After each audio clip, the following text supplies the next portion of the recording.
حکیم الامت حضرت تھانوی رحمۃ اللہ فرماتے ہیں جب واسطہ عوام سے ہو تو پھر مثال سمجھانا دلیل سمجھانے سے زیادہ نافع اور فائدہ مند ہوتا ہے۔ اب توجہ رکھنا، آپ کہیں گے ہم قرآن کا علم تو جانتے ہیں، حدیث کا علم تو جانتے ہیں، یہ علم فقہ یہ نئی چیز کیا ہے؟ میرے دوستو، قرآن اور حدیث ملتا ہے تو علم فقہ مارز وجود میں آتی ہے۔ علم فقہ کوئی الگ چیز نہیں ہے، اس کی مثال چائے سی ہے۔ اب کوئی کہے میں نے تو دودھ دیکھا ہے، میں نے تو پتی دیکھی ہے، یہ چائے کا وجود کہاں سے آ گیا؟ ہم کہیں گے دودھ اور چائے کا آپس میں ملاپ ہوا، نتیجتاً چائے بنی ہے۔ تو جو مسئلہ قرآن میں ہو الگ مسئلہ، وہ حکم قرآنی ہے، الگ مسئلہ ہو تو حکم فرمانی ہے۔ فرمان اور قرآن کو ہم اکٹھا ملا لیں تو وہ علم فقہ بن جاتی ہے۔ تو اسی لیے اللہ تعالیٰ نے ہمیں فقہا کا پابند کیا ہے۔ اب توجہ رکھنا، جب قرآن کریم ہمیں یہ بات کرتا ہے کہ ہم اس طرح مانیں، تو کیا حدیث پاک میں بھی نبی پاک علیہ السلام نے فقہا کی بات ماننے کی بات ارشاد فرمائی، ماہر شریعت کی طرف بھیجنے کی بات ارشاد فرمائی؟ جی ہاں، میں دو باتیں آپ کی خدمت میں پیش کرتا ہوں۔ نبی پاک صلی اللہ علیہ وسلم کی عادت مبارکہ ہوتی، حضور پاک سے اپنے شہر والے مدینہ طیبہ کے لوگ کوئی بات پوچھتے تو نبی پاک کسی ایک شخصیت کی ذمہ داری لگا دیتے کہ آپ اس سچویشن کو سالو کر لیں، اس مسئلے کو حل کر لیں۔ اور اگر باہر کے لوگ نبی پاک کو اپروچ کرتے اور نبی پاک سے کوئی مسئلہ پوچھتے تو حضور پاک ایک ماہر کو ان کی طرف بھیج دیتے اور وہ جا کر ان کے مسائل کو حل کرتے۔ یہ صحیح بخاری جلد 2 میں موجود ہے، حضرت جبیر بن مطعم رضی اللہ عنہ کی روایت ہے کہ ایک خاتون آئی، اس نے مسئلہ حل کرانا تھا۔ نبی پاک علیہ السلام کسی ایمرجنسی ٹریول پر نکلنے لگے تو اس نے آ کر کہا کہ یا رسول اللہ یہ مسئلہ ہے۔ آپ علیہ السلام نے مسئلہ سنا، نبی علیہ السلام سمجھ گئے کہ اس مسئلے کو ابھی حل تعلق نہیں رکھتا، خیر کچھ وقت بعد بھی ہو جائے، تو فرمایا ایک عورت بعد میں آنا۔ اس نے کہا یا رسول اللہ بعد میں آؤں، اگر آؤں تو آپ اللہ کو پیارے ہو چکے ہوں۔ پھر اتنی کریز تھا اس میں، اتنی جلدی تھی اس خاتون میں پوچھنے کی کہ یا رسول اللہ اگر آپ دنیا میں نہ ہو تو میرا مسئلہ کون حل کرے گا؟ آپ تو سفر پہ جا رہے ہیں۔ تو نبی پاک صلی اللہ علیہ وسلم نے اس کے جذبے کو دیکھ کر فرمایا میں نہیں ہوں گا تو ابو بکر تو ہوگا نا، اس سے مسئلہ حل کرا لیں۔ جہاں یہ خلافت پر دلیل ہے وہاں پر یہ تقلید پر بھی دلیل ہے، ماہر پر اعتماد پہ بھی دلیل ہے کہ نبی پاک صلی اللہ علیہ وسلم نے ایک شخصیت کی ذمہ داری لگا دی۔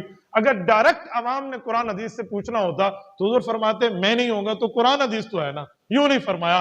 نبی پاک نے پرسنالٹی پیش فرمائی، شخصیت پیش فرمائی۔ یہ اہل مدینہ کے ساتھ کا معاملہ ہے۔ نبی پاک کو آؤٹ آف کنٹری کوئی اپروچ کر رہا ہے تو اس کے لیے سنن نبی داود میں امام سلیمان الاشعث السجستانی رحمۃ اللہ علیہ نے حدیث پاک ذکر کی ہے۔ وہ یہ ہے کہ نبی پاک صلی اللہ علیہ وسلم کے فقیہ صحابی تھے حضرت معاذ بن جبل رضی اللہ تعالیٰ عنہ۔ ان کو نبی پاک علیہ السلام نے یمن بھیجا، اور یمن اس وقت بھیجا جب یمن کے لوگوں نے نبی پاک سے عرض کیا کہ رسول اللہ ہمارے مسائل حل کرنے کے لیے ہمیں جج چاہیے، جسٹس چاہیے، ہمیں قاضی چاہیے، ہمیں مفتی چاہیے، فقیہ چاہیے، ماہر شریعت چاہیے۔ تو نبی پاک نے ان کو بھیجا۔ یہ جب وہاں تشریف لے جا رہے تھے تو حضور پاک نے امتحان لیا اور امتحان میں 3 سوال فرمائے، اور چوتھی بات پہ نبی پاک نے نتیجہ دیا۔ حضرت امام ابو داؤد فرماتے ہیں جب وہ جانے لگے تو نبی پاک نے فرمایا معاذ تو میرا شاگرد ہے، تو نے میری کلاس اٹینڈ کی ہے، مجھے بتا کیف تقضی اذا عرض لک کذا او عرض لک کذا۔ اے معاذ بتاؤ جب آپ وہاں پہنچو گے اور معاذ کے سامنے مسئلہ آئے گا، کوئی اس طرح سچویشن آئے گی جو اختلافی ہوگی، تو آپ مسئلہ کیسے حل کریں گے؟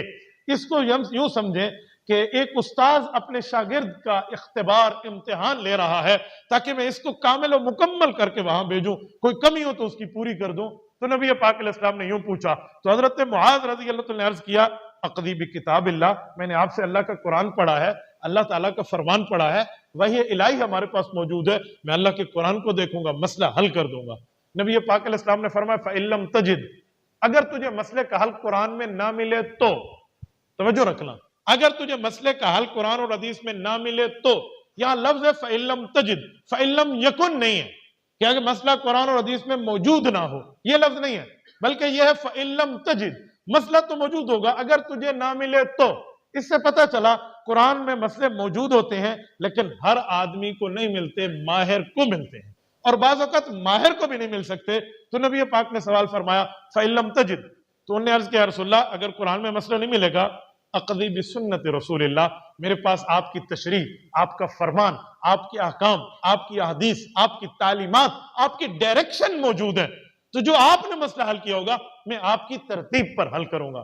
اب تیسرا سوال پر توجہ ذرا مبذول کرنا، تیسرے سوال پہ حضور پاک نے پھر پوچھا فَإِن لَمْ تَجِدْ فِي كِتَابِ اللَّهِ وَلَا فِي سُنَّةِ رَسُولِ اللَّهِ، معاذ اگر وہ مسئلہ تجھے قرآن میں بھی نہ ملے اور میری ڈائریکشن میں بھی نہ ملے، حدیث میں بھی نہ ملے، پھر کیا کرے گا؟ یہ سوال بڑا اہم ہے۔ نبی پاک صلی اللہ علیہ وسلم نے معاذ تجھے مسئلہ قرآن میں بھی نہ ملے، فرمان میں بھی نہ ملے، پھر کیا کرے گا؟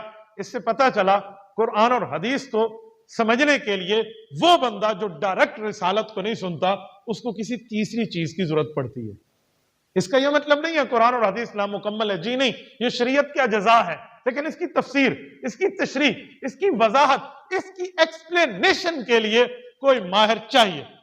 تو جب یہ سوال آیا کہ مسئلہ قرآن میں بھی نہ ملے، فرمان میں بھی نہ ملے، تو کیا کرو گے؟ تو حضرت معاذ نے جو جواب دیا ہے، اس جواب نے نبی پاک کے سینے میں ٹھنڈ ڈال دی ہے۔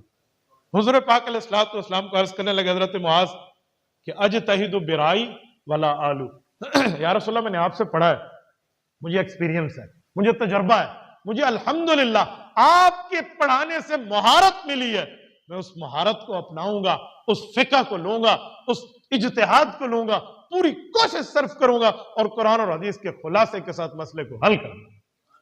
جب حضرت معاذ نے جملہ فرمایا، گجرانوالہ کے غیورو اب نتیجہ سننا، نبی پاک علیہ السلام نے یوں ہاتھ مبارک اٹھایا، جو ہاتھ کبھی دعا کے لیے اٹھتے تھے، اس ہاتھ کو ڈائریکٹ حضرت رسول اللہ صلی اللہ علیہ وسلم نے حضرت معاذ کے سینے پر فضرب صدرہ، یوں سینے پر پیار سے مارا اور اللہ کا شکر ادا کہ فرمایا الحمدللہ الذی وفق رسول اللہ لما یرضی رسول اللہ، میرا اللہ میں تیرا نمائندہ، تیرا شکریہ ادا کرتا ہوں، تو نے مجھے وہ نمائندے دیے ہیں جس سے تیرا نمائندہ محمد الرسول اللہ خوش ہے۔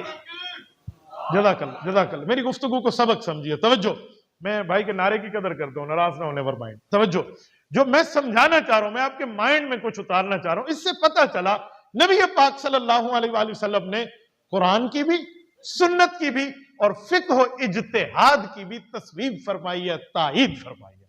اب توجہ رکھنا، اس سے ہمیں ایک جملہ سمجھ آتا ہے کہ جب نبی پاک علیہ السلام نے یہ بات ارشاد فرما دی، 3 سوال اور اس کے بعد نتیجہ، رزلٹ دیا ہے، اس سے 1-2 باتیں سمجھ آئی ہیں۔ پہلی بات یہ سمجھ آئی ہے کہ اگر ہر بندہ قرآن اور حدیث خود سمجھتا تو حضرت معاذ کبھی آؤٹ آف کنٹری ٹریول نہ کرتے، کبھی یمن سفر نہ کرتے۔ نمبر 2، اور پھر جو سفر کر رہا ہے اس فقیہ سے بھی پوچھا کہ تو صرف قرآن حدیث سے مسئلہ حل کرے گا یا فقہ اور اجتہاد سے بھی کام لے گا؟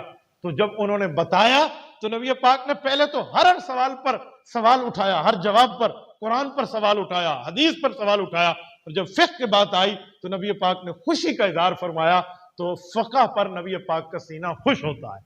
تیسری مسئلہ یہ سمجھ آیا کہ یہاں فَإِلَّمْ يَكُنْ نہیں ہے کہ مسئلہ قرآن اور حدیث میں موجود نہیں ہوگا، فَإِلَّمْ تَجِدْ ہے، اپنی مہارت، علمی استعداد پر بعض اوقات وہ مسئلہ ملتا ہے، بعض اوقات نہیں ملتا، تو اسی لیے ہر بندے کی مہارت کا فرق ہوتا ہے۔ تو نبی پاک نے فقہا کی مہارت کو بھی سامنے رکھا۔ میں اس کی ایک مثال آپ کو امام ابو یوسف دمشقی رحمہ اللہ صالحی سے عقود الجمان سے پیش کرنے لگا ہوں۔ وہ فرماتے ہیں خاتون آئی ہے اور اس خاتون نے آ کے امام عامش محدث وقت سے مسئلہ پوچھا ہے۔ انہوں نے کہا جی میں مخصوص ایام میں ہوں، میرے محلے میں خاتون انتقال کر گئی ہے، میں نے اسے غسل دینا ہے، تو میں خود مخصوص ایام میں ہوں، نماز نہیں پڑھتی، کیا ان دنوں میں دوسری خاتون کو غسل دے سکتی ہوں؟ انہوں نے فرمایا آپ میرے شاگرد ہیں امام ابو حنیفہ، جا اس سے مسئلہ پوچھ، جو وہ بتائے مجھے بھی بتاتی جانا۔ وہ گئی، ان نے مسئلہ پوچھا، امام صاحب نے فرمایا جی ہاں تو خاتون کو غسل دے سکتی ہے میتہ کو۔ اس نے کہا جی بہت اچھا، جاتے ہوئے بتا گئی اور وہ چلی گئی۔ اس کا درد سر تو ختم۔ امام عامش اٹھے اور حضرت امام صاحب کے پاس آئے کہ آپ نے من این اخذتا، یہ دلیل آپ نے کہاں سے لی؟ کہ وہ خود تو حائضہ ہے، خود تو وہ ہے جو ہے نا کیا کہتے ہیں مخصوص ایام میں، اس دوران منسز میں ہے، وہ کیسے دوسرے کو غسل دے کے پاک کر سکتی ہے، خود تو نہیں ہے۔